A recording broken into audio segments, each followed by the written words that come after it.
Hi, this is Andy Smith, Bitzer's product manager.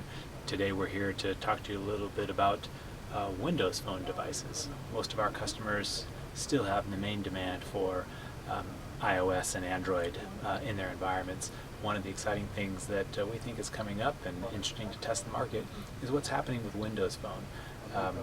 A little naming background that Microsoft's playing around with, just so you're realizing the Windows 8 release is coming out this fall.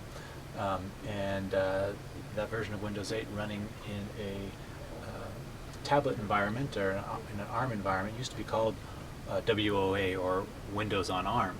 Microsoft recently reworked their branding, and now they're calling that Windows RT for Windows Runtime. So don't be confused when you hear Windows RT or WOA. They're the same exact thing. You won't hear Microsoft saying that anymore. But it's interesting reading the recent blogs. One of the questions was what kind of management features are going to come out. And Microsoft's advantage is they have all this management infrastructure and all this stuff in place in enterprises already.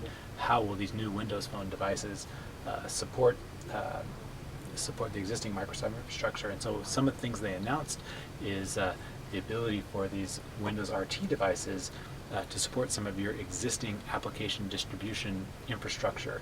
For example, your System Center Configuration Manager or your Windows iTunes capabilities, where you can actually push some of these new Metro-style apps that have been developed down to the end user's devices. And basically you have some MDM capability native out of the box. You've got some App Store capability native out of the box if you integrate these devices with your existing Microsoft infrastructure. On the client side, what they say you have to deploy is a Windows RT management client that has a component of an agent as well as a self-service portal.